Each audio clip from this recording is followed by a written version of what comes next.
was told to pack my bags, leave the baby in the nursery and just go.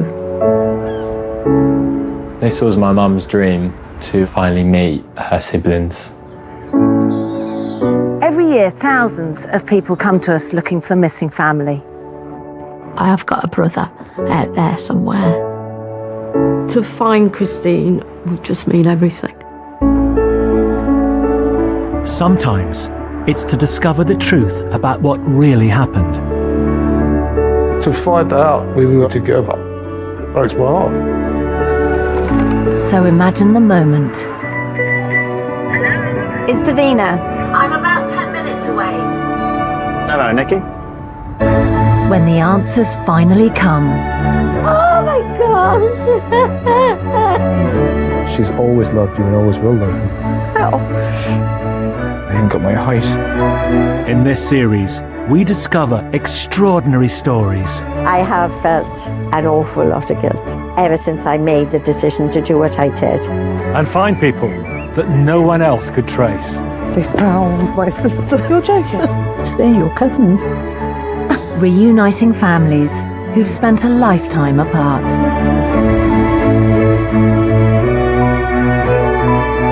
I want to shout to everybody, I have met her.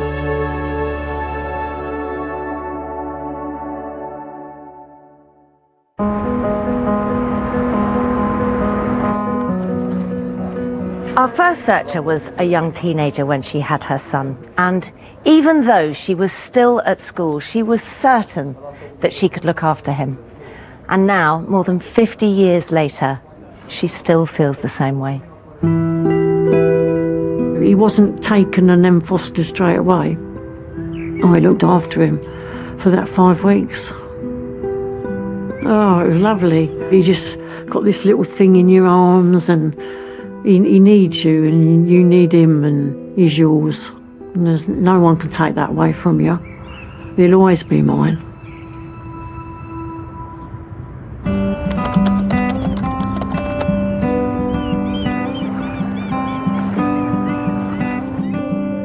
Anyone got a joke? How do you raise a baby elephant? With a crane. With a forklift.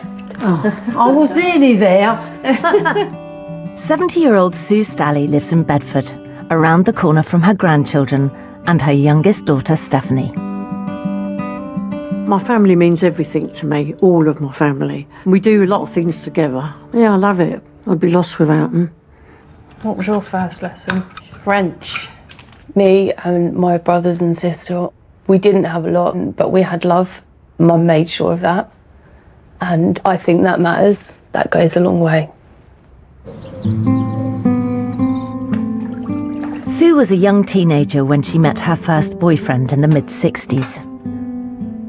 Just an innocent sort of like friendship, girlfriend and boyfriend as it was back in them days.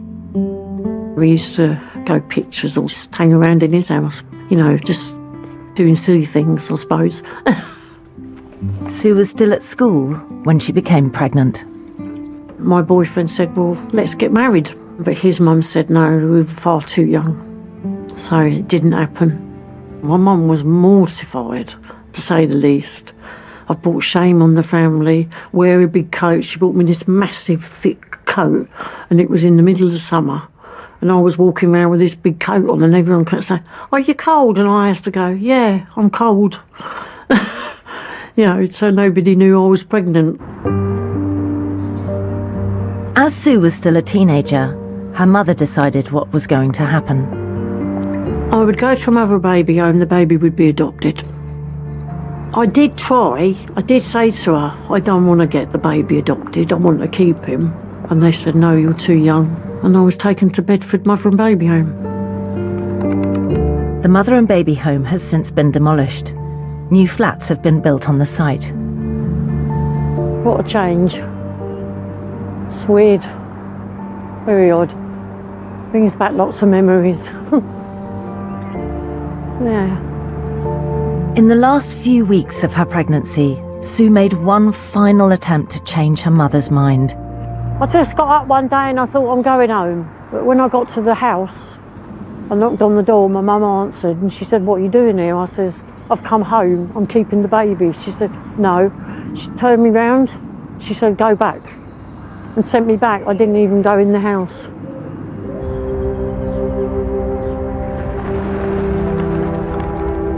In October 1968, Sue's son Richard was born. Oh, he was lovely. He was £7 and he had dark hair. His skin was like an olivey sort of colour, and he was beautiful. Sue cared for her baby son for 5 weeks before she was told that a foster family had been found for him.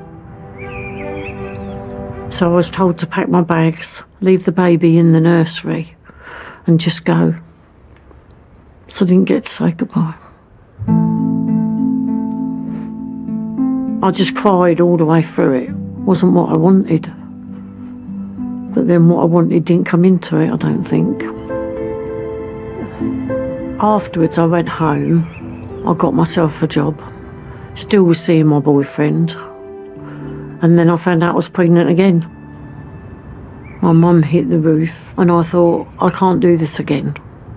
I was very determined. I've got to put my foot down and I've got to just say what I think. She wanted to get him adopted, but I said no. I said, and if you want him to get, if you keep saying that I've got to get him adopted, I'll move out and I'll take him with me. And with that, she said, well, let's come to an agreement. Sue's mum would look after the baby in the day, whilst Sue was at work. Later on, Sue had 4 more children, bringing them up mainly as a single parent. But she's always regretted giving up her firstborn son. I managed when you lot were little. So, yeah, I think I probably could have done it, looking back. I think it'd be amazing to find him though, wouldn't it? Yeah. Come on. You're right. Don't worry, Mum. They're all here. Come on.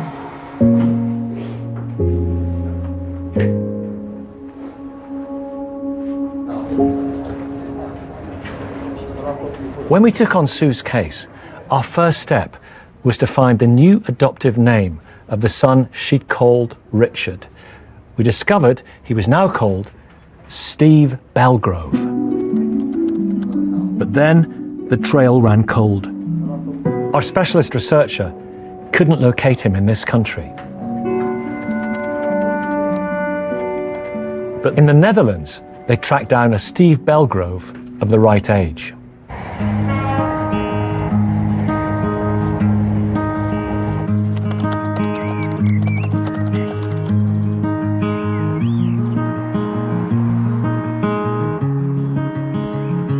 Steve's adoption happened a lifetime and hundreds of miles from here. So given all that distance, how will he react to the news that his birth mother has never forgotten him and hopes that one day they can actually meet?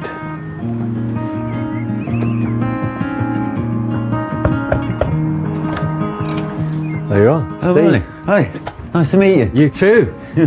Thanks for having me today. How did you feel about your birth mother getting in touch? Yeah, I was quite shocked when I got the email. It's good. Yeah. Always wanted to meet my mother. Did you? Yeah. I must have had a premonition or something, because I was talking to my kids about it a couple of weeks before I got the email, actually. No. And I was saying, if she didn't find a look for me, I would look for her in the end. That's unbelievable. Yeah. So this really does mean a lot to you. Oh, yeah. I always had a sort of deep in my heart, I always had the feeling of and a hope that she would come and look for me. So what was your adoption like? Normal working class family, pretty good upbringing, good schooling. Whereabouts? Milton Mowbray, pork pies and stuff. Left school, joined the British Army and drive trucks and all that kind of stuff, and that's what I did, And I've got kids now. I've got a boy and a girl. Grandkids? 3. Blimey. I don't look that old. Well, they will be the first great-grandchildren for your birth mother. I'm happy for her. No, yeah. I'm happy she found me. What did you know about her and about the circumstances of your adoption? The one main thing, I knew she was young. So when she was pregnant, her mother was apoplectic. It was decided almost immediately that the baby would be put up for adoption. She wishes that she had been strong enough to keep you. And she looks back now and she has so many agonizing regrets about what she thinks was the wrong decision because she was young and she was persuaded to do that. Yeah, it couldn't have been easy. I mean, we got kids, you know, you can't imagine giving them away and then forgetting them. You don't. It's quite a heavy thing to go through life with, I should imagine.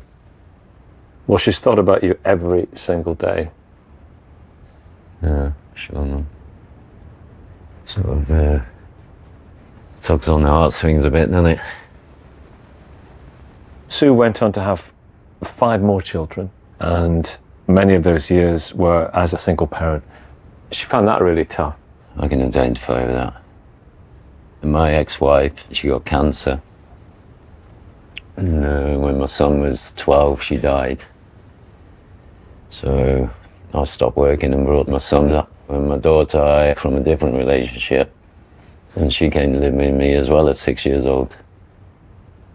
So I know what it's like bringing kids up on your own. It's tough. When we tell her that we found you, it will change her life completely. Probably change mine a bit as well. So what else can I tell you? Do we look alike? I've got a photograph of your birth mum. Oh, man. You know. Yeah. Yeah, it makes you think, doesn't it? I just feel like I know him or something, you know? It's weird.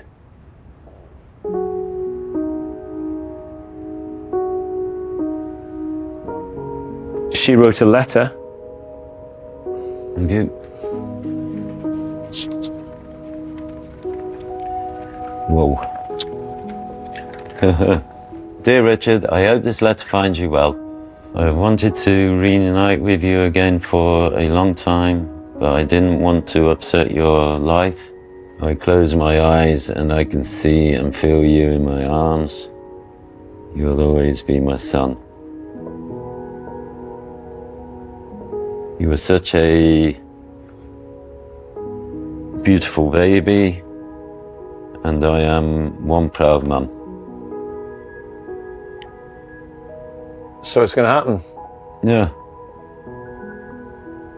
Yeah.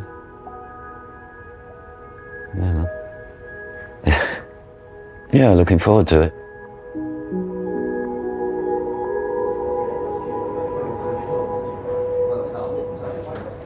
Our next searcher, Melanie, has a profound need to know more about her older sisters because her own start in life was so precarious.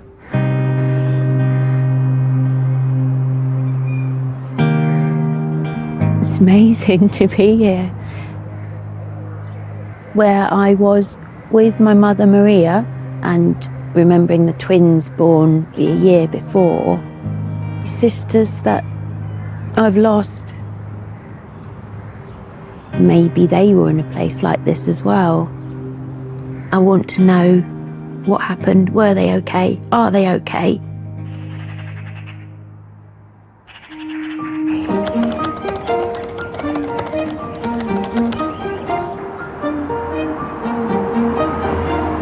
Melanie Macney is 53 and lives in Hemel Hempstead. As well as working for an airline, she upcycles furniture to sell in a local shop. I do love restoring and repairing. I think it might be to do with being adopted and me having a second chance. So if something's being chucked away, and I'd like to save it and give it a new life. Melanie was always close with her adoptive family. But after her adoptive mother died when she was 25 years old, she approached social services and accessed her adoption records. Melanie was born on 21st of October 1970 at St Mary's Hospital, Paddington. Melanie's mother, Maria Sumera, was then 36. She was born in Yugoslavia and spoke a Serbo-Croat dialect. Melanie learned that Maria grew up on the tiny Croatian island of Krapang, which during World War II witnessed violence and brutality.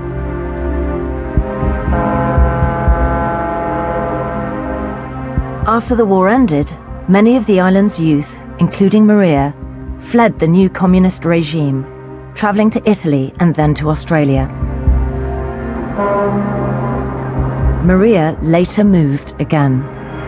Maria had arrived in England in 1967, apparently on her own, and formed a relationship with an Irish man.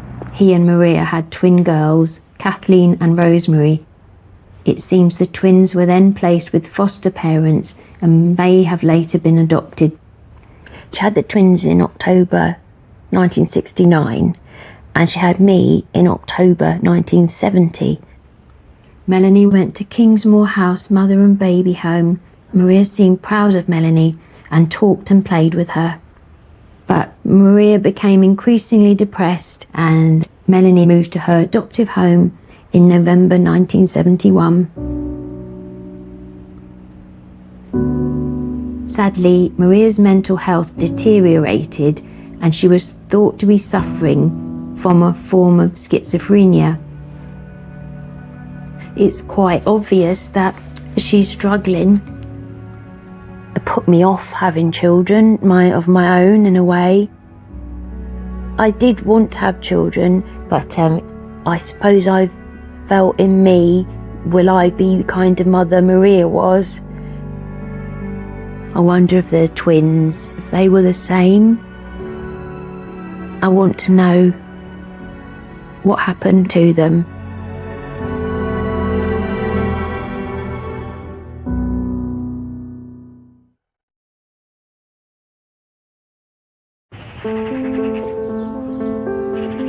Melanie Mackney is searching for her twin sisters, Kathleen and Rosemary, born just a year before her. Last year, she uploaded her DNA to an online database in the hope of finding them. But instead, she found 2 other siblings. I got a match with what turned out to be my 2 sisters in Australia, Helen and Mitza.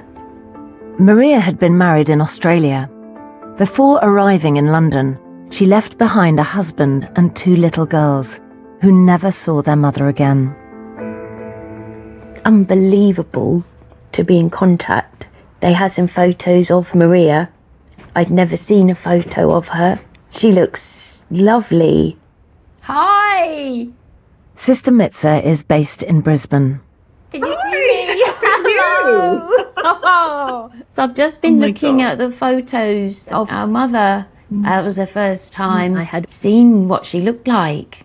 I know, it's incredible. So your father never talked about her. She left and that was it. That was it. When she passed away, my uncle said she had a pauper's funeral. Oh, God. There was no one there. No one there and no one to pay for it. No. And just to know that she wasn't able to keep any of us, I just think it's really tragic and it's really sad. And it says so much about her life and her. I think the same. I just feel just sadness for her life. Yeah, it is.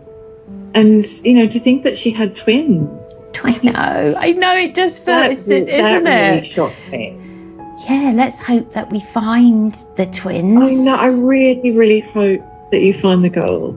So happy that you're looking for them as well. Melanie's birth mother was destitute when she died, aged only 43. Melanie's returning to Kingsmore House, where she spent the first 4 months of her life with her mother. Maybe she stood at one of these windows holding me. I think it feels nice to me. It feels like a good place. makes me think more about finding out what happened to the twins a year before. I wonder, have they had children? I think it would bring a lot of peace and comfort to me to find out.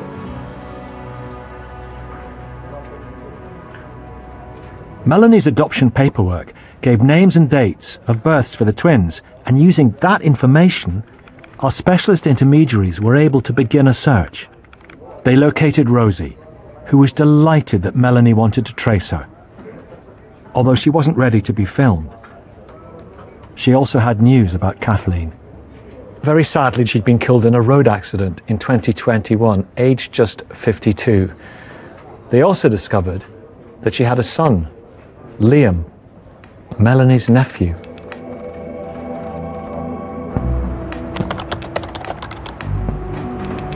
Liam was delighted to hear about his Aunt Melanie. He told us that his mother had been desperate to make contact with her other sisters, but she'd never been able to trace them. I really appreciate Liam meeting me today. Hopefully, he'll be able to tell me more about the twins and perhaps offer Melanie the connection she's always craved.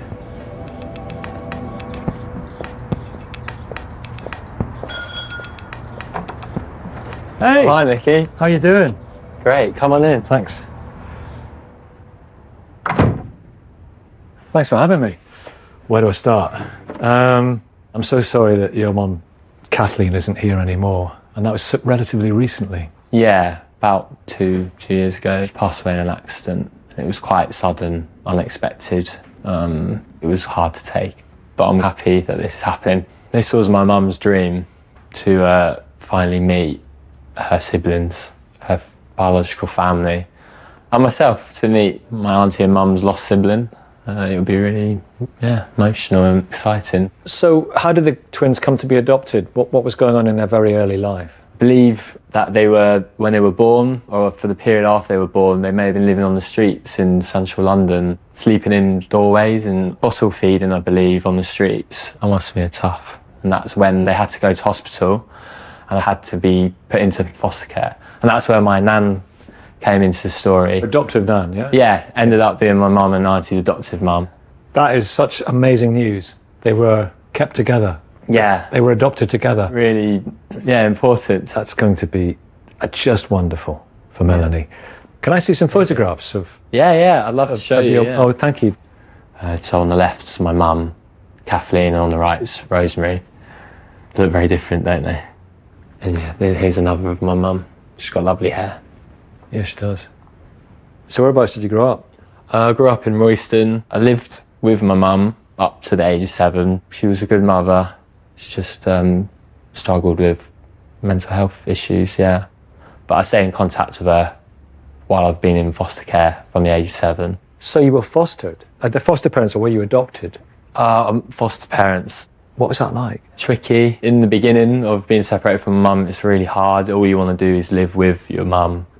I could see it was hard for her to look after herself, let alone look after me as well. But my foster parents have been amazing. My mum knew that it would be best for me. Did she remain close to her sister Rosie? Very close, yeah. Calling every day. My mum passing's been quite difficult for Rosie. So I think the news of Melanie, given her an extra boost. That's really good to hear. Melanie was lucky enough to have a really lovely adoption, but when she lost her adopted mum, it set her mind on a course of finding out more about her origins, where she came from. She found out that her mother was in what was Yugoslavia during the war, and after that went to Australia, but then flew over to the UK. Right. It'd be great to talk to Melanie and find out more about this. I've got a photograph of Melanie. Can I see it? Yes. Yeah. Of course you can. Yeah.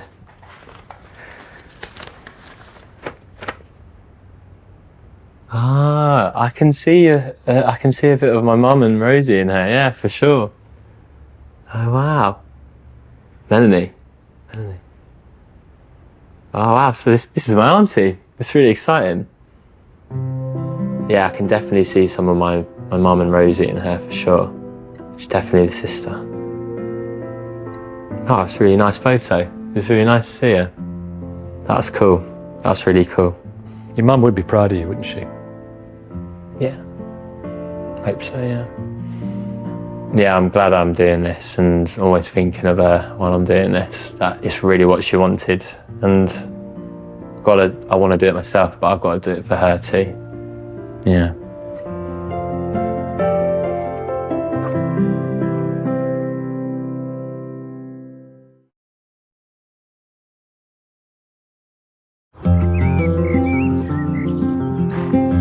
Sue Stalley is looking for the son her mother forced her to give up when she was a teenager. Sue always regretted giving up her firstborn for adoption, but today I'm hoping that she's going to be able to put aside those years of worry when I tell her that her son has been found and he wants to meet.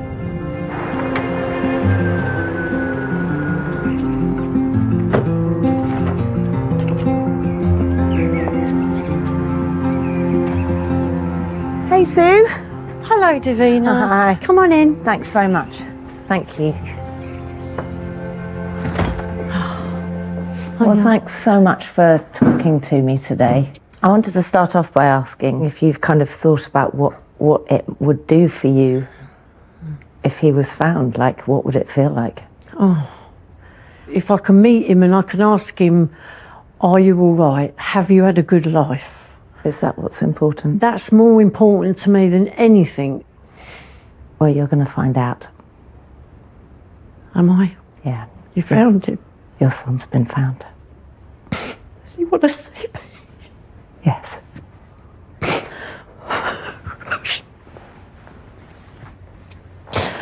can't believe it.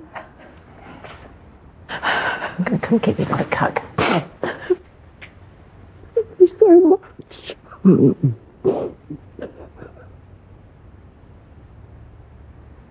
We get my son. Yes. After all this time. Yes, you do. Yes.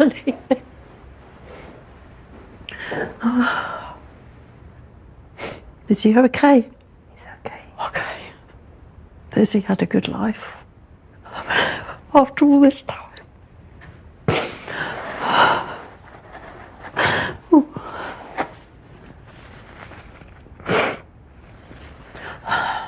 Would you like to learn a bit about him? Yes, I'd love to. Okay, so his name was changed to Stephen. Oh, Stephen. And he's known as Steve. Oh, that's nice. And he is now living in the Netherlands. Oh, my goodness. And he didn't want for anything when he was growing up. He had a good life, generally. When he was 17, he up and left and went into the army. Oh, my God. We're full of army. Yeah. We're full of forces. Yeah. Yeah. You actually coming to find him has been a great joy for him. Oh, that's great. He's got 2 children. Oh, is he?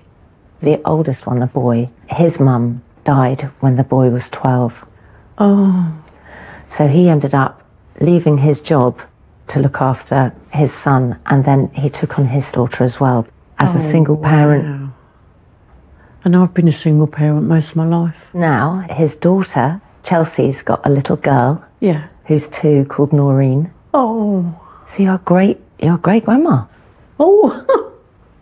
Too young to be a great grandma. I know. Look at that. Oh, wow. I think when you listen to his story about what he's been through. Not much different to my own. No. And raising all those kids on his own. He's done well, hasn't he? He's done really well. Yeah. I have got a picture. Oh.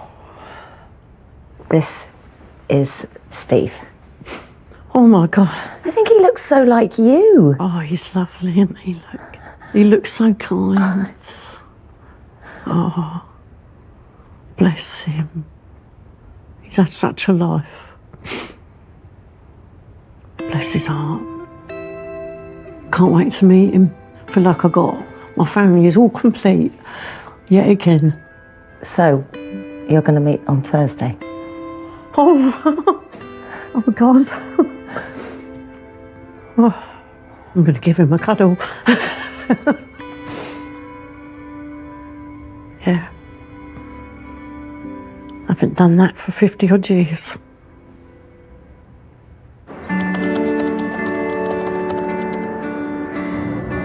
Steve has returned to the UK to meet his birth mother, just outside Bedford, the town where he was born. Hello. I brought my daughter and my granddaughter I brought with me. I thought that'd be nice for my birth mother, great-granddaughter and granddaughter, you know. How are you feeling? Nervous. Yeah? Yeah, you meet your mother for the first time. It's really important because you do have a bit of a identity problem, you know. It's a big chunk of your life that you've missed out on, really, in it. So you want to know a bit what her life was like. Yeah, anybody would have 1,000 questions to ask, you know. Can't wait. It'll be great. See you later. See you later. See you later. Bye-bye. Bye-bye. Bye-bye. Bye-bye.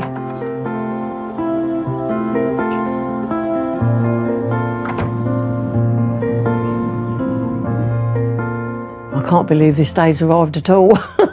It just seems really surreal.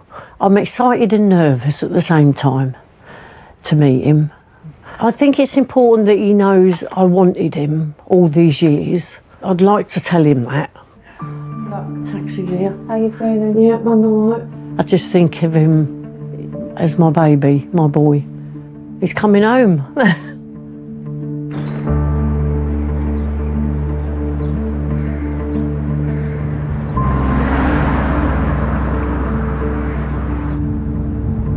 I think the nerves are really kicking in now. Don't know what to expect.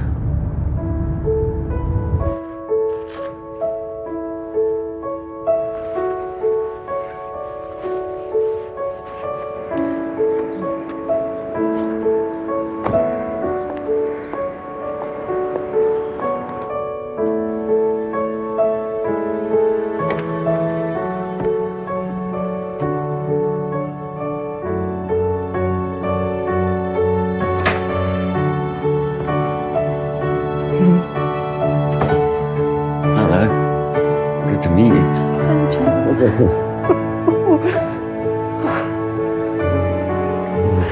Sorry, long first day.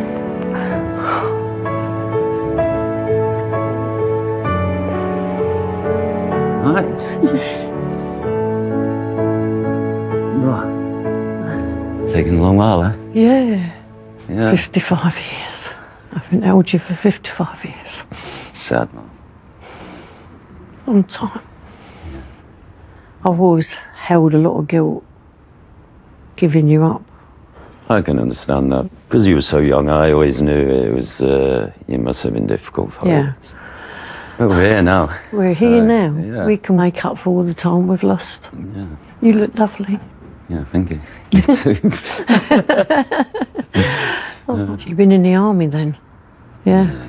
All of my family's been in the army. Oh, it must have come from there then. You must have got it from there. Yeah. It's weird, isn't it? How you can be so far apart, We're so close. be related, yet do the same things. Mm. I've got you a little something. Yeah.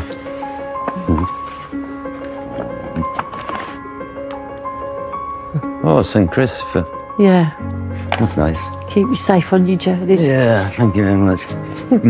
Oh, I love you. I knew that cuddle from when he was a baby. I felt that immediate bond. It was lovely. It was heartfelt. Hey, Major. Hello. Hello. Oh my God. Hello. How are you? It's lovely to meet you. Hello, darling. Why? Oh, yeah. Fantastic. We will all be a family now. All right. Something, isn't it? Yeah. That's my mother, you know, my birth mother. Just feels natural. You can feel there is still a bond there somewhere. It made me feel like my mother loved me, I suppose. Families. Cheers to family. It just feels amazing that he's back 55 years and there's my son right in front of me. I've longed for that. My family is complete. I've got all my children and that's all I've ever wanted.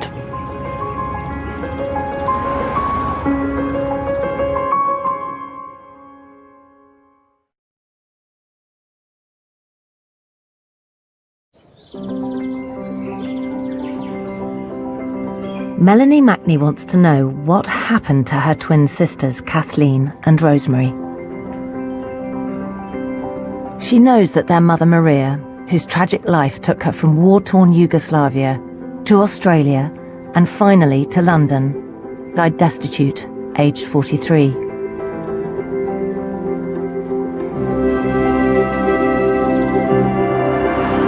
Sadly, we've discovered that one of Melanie's twin sisters, Kathleen, has also passed away. It is so sad that Melanie's sister Kathleen died in 2021. But today brings good news. Liam, Kathleen's son, wants to meet Melanie to fulfill his mum's dream of finding family.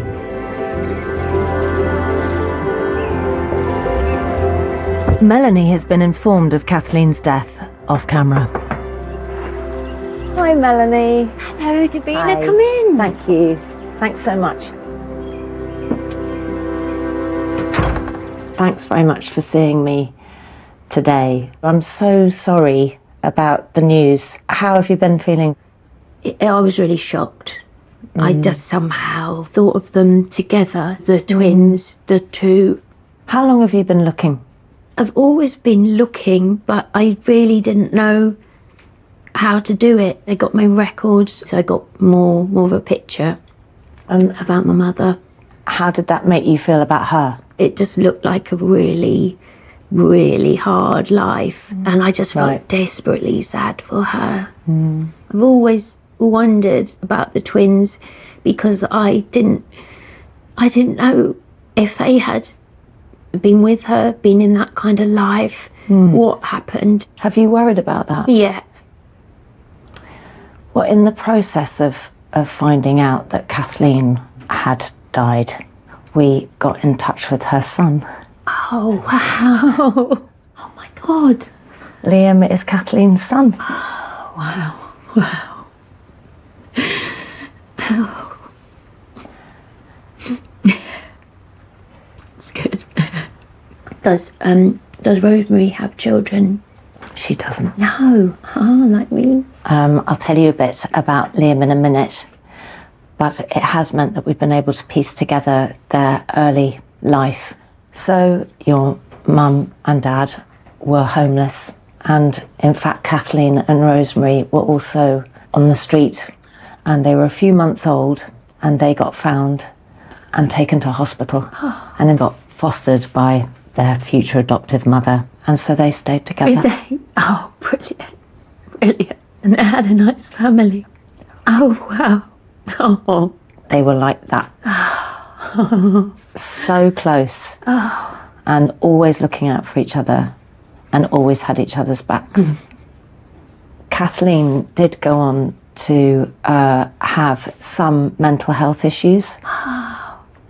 She struggled with that, and it meant that at 7 years old, Liam got fostered. Oh. He had a foster family, and they absolutely included Kathleen in his life. Oh, wow. And he was loved. He was loved all around. He's done really well for himself. He's 24. 24. Oh. He'd love to meet Would you. he? Yeah. Would he? Oh. I would like to meet him. And Rosemary knows about you. She's a bit shy about the cameras. Yeah, but yeah. she would love to meet you. Really? Oh. Oh, how is she? She's great. She okay? Yeah. She misses her sister. Yeah. Absolutely devastating. And in fact, Liam said that it was Kathleen's dream, and you reaching out and finding him has done something for him, because they've always talked about trying to find you, but not knowing where to start. Oh, wow. You don't know what they look like, do you? I do. That mean a lot. Yeah. So, this is Kathleen. Oh my God. Wow. Oh. the difference really of Maria and Kathleen is that Kathleen did get lots of support. Really? Yeah. You know, she worked, she was happy, she wanted to have Liam live with her, but knew that he was in the best place for him. So there was no anger or anything. It was a very good, healthy setup. Yeah, she just needed help, like Maria did. And she got the support, and Maria didn't. So I've got a picture here of Liam with Rosemary. Oh, wow. Oh, my God. Oh, he's lovely. God. He's so handsome. Yeah, he is. He is. Oh, he's lovely. She's lovely. What do you want to say to Liam? I just want to meet him, give him a hug. I think, just be there. Be there for him. Be there for him, yeah.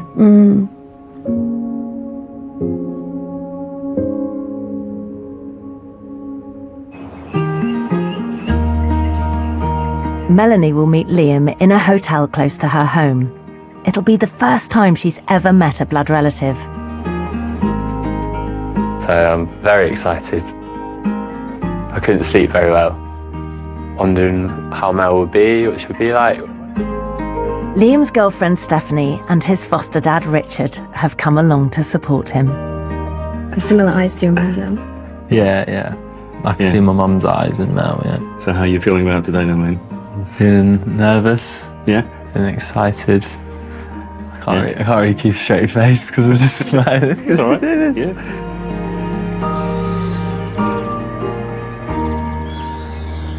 I want to hug him. I want to talk to him. I want to hear him. Just to see his face. Does that look like me? Yeah. I'll see you later.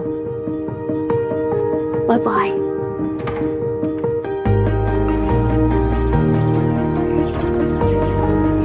Good luck.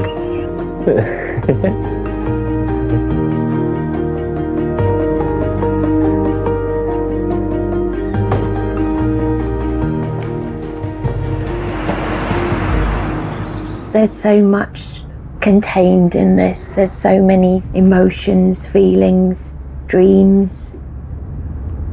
Butterflies now.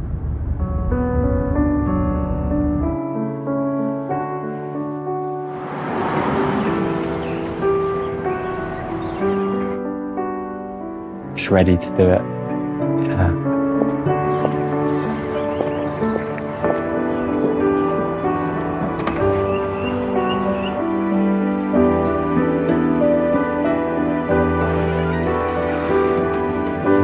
Hi, Matt.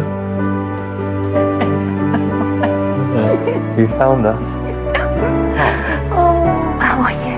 Are you good? You okay? Yeah. You remind me so much of my mum. Really? Yeah, like a lot. Your eyes. Yeah. A lot. Yeah.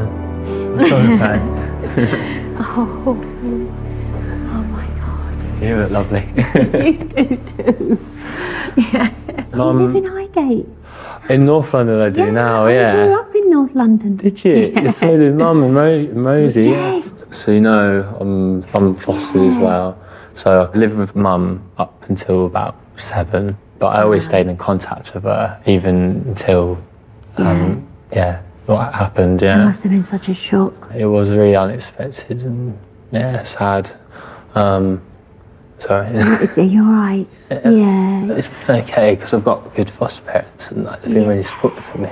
Got Rosie as well, so it's been good. Yeah, it's a good thing, isn't it? Yeah. I'm so sorry that, Yeah, I'm get spending this time in. before, I know. Yeah, I would have loved you to have met her. Yeah. She'd love to. She really, really would have wanted to meet you as well. Definitely. Yeah. Definitely.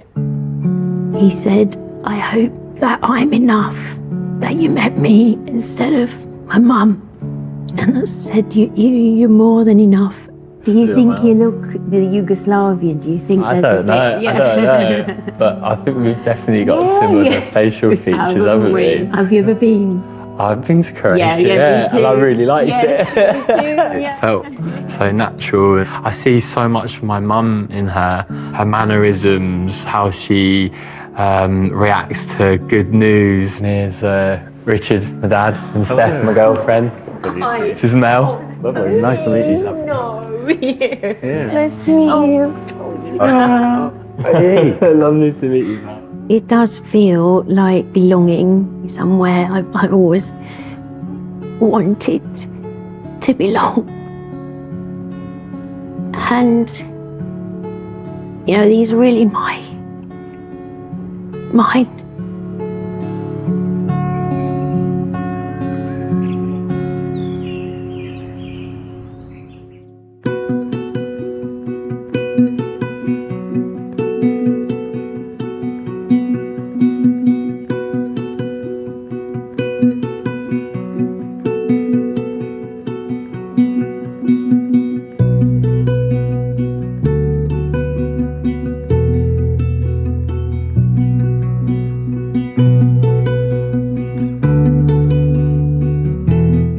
The Unlikely crime-fighting duo are back for a brand new series, and you can watch the first episode of MacDonald and Dodds streaming now on ITVX.